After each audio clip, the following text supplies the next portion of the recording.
Frank Trigg with MMA Oddsbreaker, Chris Weidman on the end of the phone today. The most confident man, the most well-rounded man that Anderson Silva would have ever faced to date. Chris, first I want to talk about Matt Serra not being in your corner for the first time and your dad being in your corner for the first time. What's that going to feel like? What's that change been like so far? I definitely miss Matt. He's been a staple in my corner ever since he got into MMA. But I also think it brings, a good dynamic into it that I think is going to help me a lot. My dad, obviously, has been there since I'm a little kid, bringing me everywhere. He's my number one fan. He's very spiritual, so, he'll be able to say a nice little prayer for me before I walk out and get me in the right mindset spiritually, which I think is very important for me to be successful. So I think overall it's going to be a really good thing. Is there going to be a conversation between you and Matt the day of the fight before you head down to the arena? Am I going to have a conversation with Matt? Yeah. You going to call him up? Yeah, possibly, yeah. Yep, I haven't really thought about it. All I'm thinking about right now is cutting weight, and that's it. How is your weight right now? Really good. Yeah, I'm like 199. I'm real light, lightest I've ever been. Now, I want you to help me out here right now because this actually goes into an argument I was having today with another media guy. He was talking about, you're great in the first couple of rounds, but then you start to fade late. You get tired, and at a 5-rounder, you're gonna be really exhausted. I said, you keep looking at his fights. Well, Chris took a short notice fight, and you don't realize that Chris actually goes 100% of the time. So of course he's gonna be tired come third round. He's pushing that pace. I know you've heard it. I know you've had other people tell you about it. Is there anything you can share with us that you've done during your training camp that's a little bit different, other than having a full training camp, that you did to make sure your cardio was up to par? Yeah, no, honestly, one of the things I have pride in is my cardio. So those are that's like something that, I have a lot of pride in is that no matter what, if I have one guy in the cage with me, he's going to be tired before I'm tired, if they go into any fight I didn't have short notice, every fight I've had short notice on, I wasn't in shape for it. So, of course, I'm looking more tired. Like the Damian Maia fight, that was on 10 days' notice. My Lester Shakira fight was on 18 days' notice. I had a fractured rib, so I couldn't even train.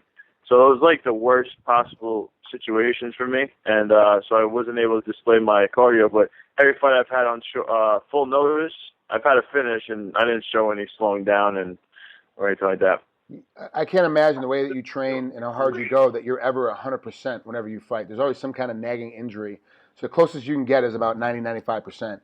Is that where you're at for this fight this weekend? You're about 95% of full health? Yeah, no, I feel great, man. Yeah, I'm actually very surprised. I sparred 3 times a week, every single week. I was in shape going into the camp, and that was one of the things I was worried about is, hopefully not getting injured. And, I honestly didn't have an ice pack on me this whole camp. I felt great, and I was sparring as hard as I could 3 times a week with some tough guys and multiple guys every sparring session. So it ended up being a really good, I surprised myself I stayed injury-free, so it was a blessing. Now, explain your training camp to us a little bit. Do you do it where it's just you, it's all about you, you bring guys in just to train with you, or do you just throw yourself in with other guys that might have a fight in 4 weeks from now, might have had a fight 4 weeks ago, or do you make it just all about you the whole time? Which way do you go? A little bit of both.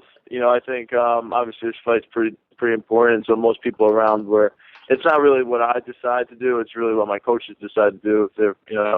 If they're going to make the room kind of more focused on what I'm doing, or if not, either way, I'm there working as hard as I can, so it doesn't really matter. Do you think if you took this passion and this really, I want to be the hardest working guy in the room attitude, if you had that in college, do you think you would have been a national champ? Yeah, absolutely. Yeah, I told myself, I honestly thought I could have been a national champ to begin with, just the way I was in college. But it didn't work out that way, which I think motivated me to be the way I am now. But there were certain guys that motivated me to decide to turn the switch up when I got into MMA. As far as I was always kind of one of the most talented guys in the room. Kind of just I always put my time in. And it's not like I wasn't working hard. I did push myself, but when I got into MMA, I wanted to no matter what, I wanted to just try to murder myself every single day. I just basically work as hard as I possibly can, just every single day. And I knew that was what I needed to get over the hump and be done with losing. Okay, let's flash forward to Friday morning. You're waking up. You got to make weight that night. What do you want to weigh when you wake up first thing in the morning? I want to be like maybe like 3, 4, 5 over the most, and just get a sauna and a workout in, and that's it. It'll take you about 45 minutes to an hour to cut that last little bit? Yep, hopefully. That's it. What's your first meal after you make weight? Spaghetti and meatballs. Why does that not surprise me? What's that? So why does that not surprise me? I know.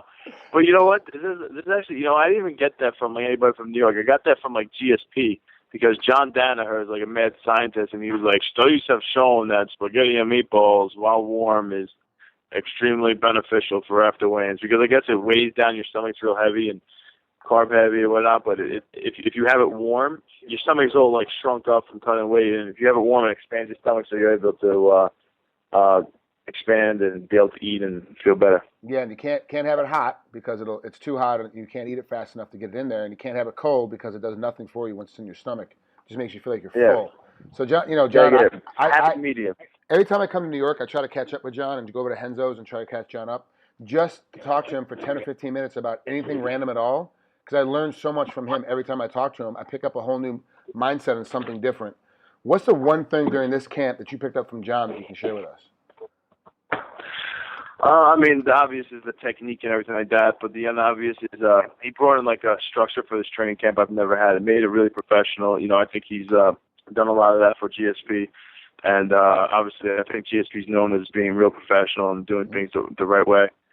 So he structured my camp to make it real specific into beating Anderson Silva, because usually it was just, you know, I'm working hard every day and just, you know, sparring, just general sparring. There was nothing really, you know, pointing in the direction of how to beat the fighter I'm fighting.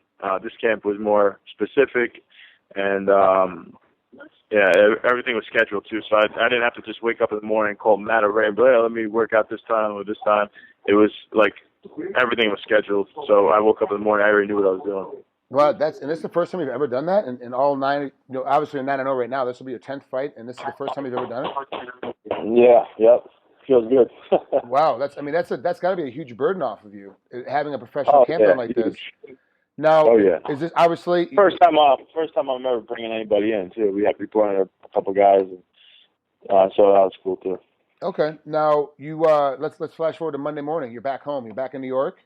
You're catching up with the wife and kids. What's the thing you're gonna do? The first thing you want to do on your time off? You're out of camp. You're done with the fight. What are you gonna do now? Just hang out with the family, man. Just you know, they sacrifice a lot, obviously, during my camps. So I want to, you know, just spend some quality time with them, do something with them.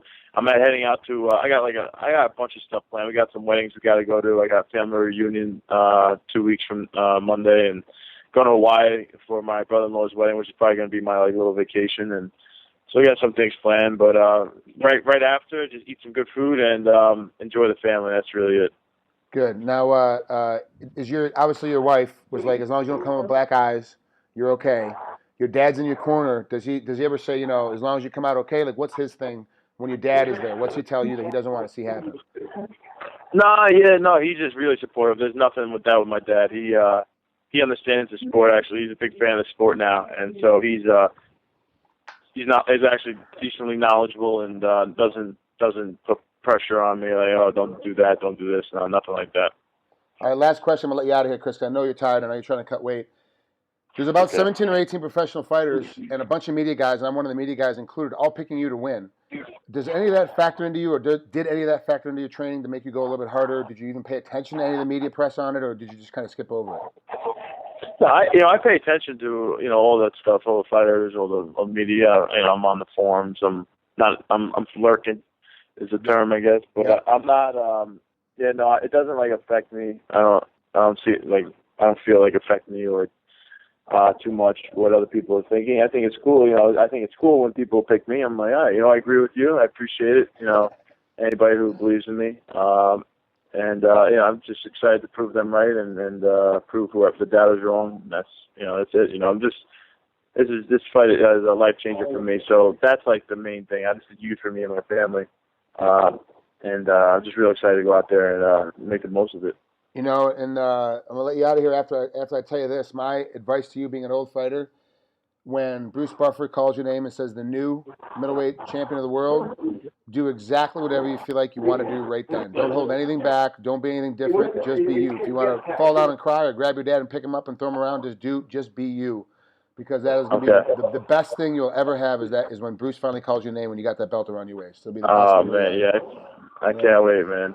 I unfortunately will be, of course, man. You know, I've been a fan of yours since before you started fighting. I was actually a fan of yours with your, just from knowing Matt and obviously competing against Matt, but knowing Matt from before that and watching you train and stuff and hearing about the rumors of you training, then now seeing you for the title shot for me is a big deal. It's like watching a kid I've always been a fan of, all of a sudden growing to a man and being a step on that stage for me is very pleasing. And I'm going to be in London, unfortunately, covering another event. I'll be able to watch you actually right there and at night after you've been doing my event, I get to watch you right after. So it's going to be actually perfect to watch a dual night for me. So I appreciate that, man. You got it, Chris. You have a great night. Good luck this weekend, and we'll be seeing you on the other side, bud. All right, man. Take care. You too. Bye-bye.